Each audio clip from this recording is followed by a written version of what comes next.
Let's bring in Karl Rove. You know him, worked in the GWB administration, joins us from Austin. All right, Karl, you've seen what happened. What do you think? Well, I was interested in each of the individual responses. Biden was sort of, of course, state the obvious. The president has a responsibility to describe what he's done and why he's doing it. That's why the president addressed the country the other day. It's why he's going to address them today.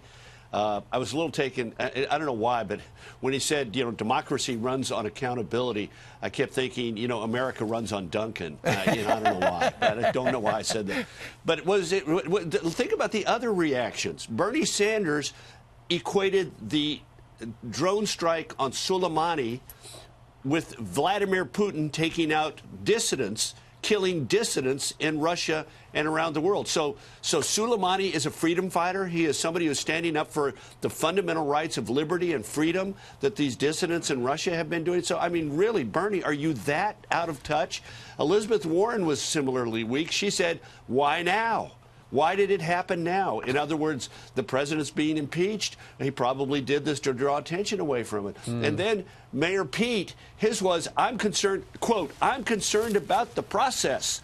Well, thank you, Mayor Pete. We really appreciated you being process-oriented. I mean, once again, the Democrats have succeeded in a moment where they would look bigger by saying this was a bad guy, but we can disagree as to whether or not it was a prudent or wise action, but the president did what he thought was necessary to protect our country. No, they can't bring that. They've got to turn this into a complete political tribal moment and respond negatively and make the entire Democratic Party look weak. Well, one of the strengths the president had was, I'm going to be strong. I'm going to have a strong military. We're going to be respected. Our allies are going to respect us and know we're reliable, and our adversaries are going to fear us. And the Democrats are like San Francisco Democrats all over again in the mid-1980s. Oh, we're weak. We're wringing our hands. Oh, terrible, woe is me. The president has taken actions that could put us at risk. We were at risk because Soleimani was determined to expel us from the region.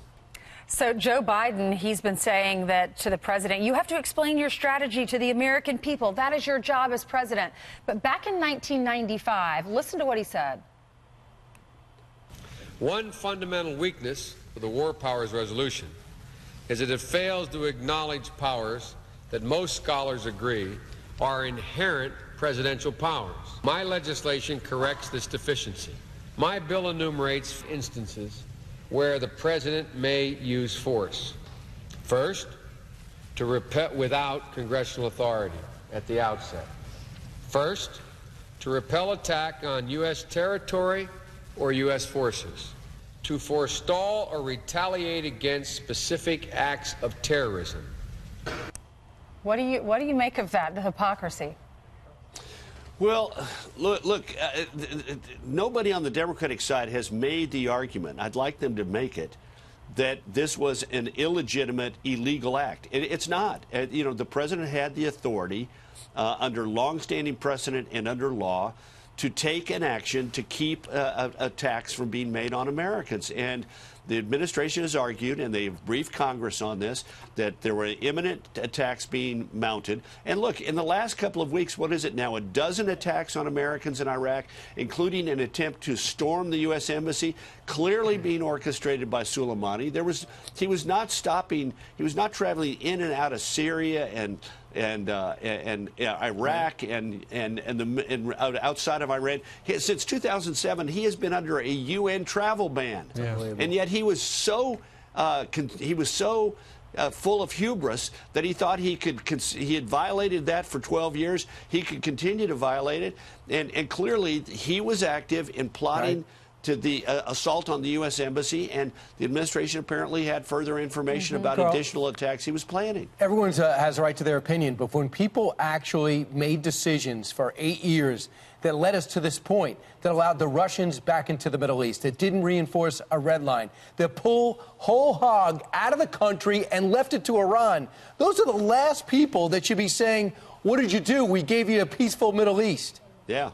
Look, Joe Biden was one of the prime supporters of the Iranian nuclear deal, which delivered $150 billion.